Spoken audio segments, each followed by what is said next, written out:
Happy birthday to you. Hip hip. Hooray! Hooray! Are you one? No. Are you two? No. It's going to be very long. Are you 83?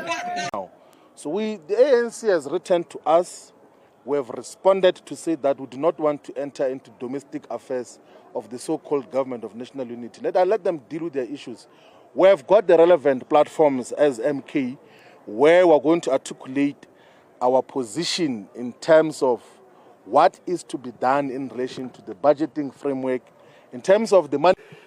My view is that South Africa and President Ramaphosa both need the government of national unity. If it wasn't for the DA, the ANC would be the official opposition now.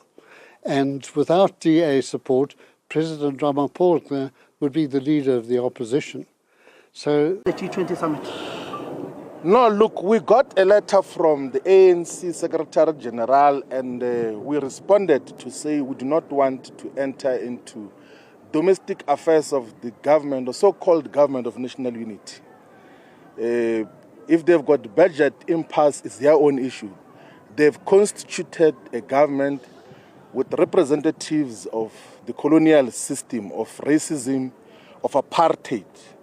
So they must see to finish as to how they handle their own issues. They can't utilize us as some spare wheel which they're going to utilize to scare the Democratic Alliance. That no. One thing is, the DA didn't enter the GNU to get positions or blue lights or whatever. It said they want a laser-like focus on economic growth and jobs for our people. Mm-hmm. For the past 30 years, we've been getting poorer and poorer, and more people have had to live on, be unemployed and live on inadequate grants. Mm-hmm. The best way to bring about equality in South Africa is to give people jobs. And you therefore have to follow policies that do that. Yeah. And alliance that know for them to win their immediate gains, they will go to MK, and then MK will then rush as if we're desperate for power.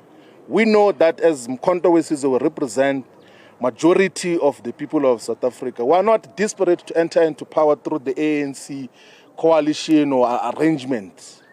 We can take power single-handedly as an organization. We have got the necessary capacity to take power by ourselves. That is why less than 6 months into existence, Mkhonto Wesizwe could get upward of 14% of the vote in South Africa and have an outright majority in the province of KwaZulu-Natal in terms of the votes that were announced by the IEC. Yeah. And in the government of national unity, we're only 20%, but the ANC is only 40%. And it means that they and we should be able to find each other and agree on issues. Yeah. You cannot have an ANC that just decides, I'm the boss and I'm bigger than you and therefore this is my policy. Yeah, but in this parliament.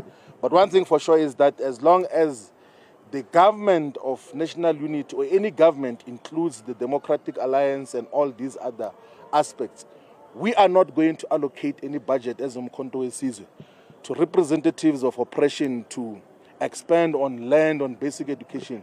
We will never support that budget. That is one issue which we have clearly articulated. I think the issue where... But let me give you a bit of... In those matters, you must also understand politics. If Zuma was guilty of anything that was burning in that commission, the police should have pounced on him by now. Mm. So we understood too. We understand political strategy. We knew that what was at the heart of that commission was not to find him guilty, but to put him on the stand and humiliate him so that you destroy anything that he stands for. So we knew that. We knew that.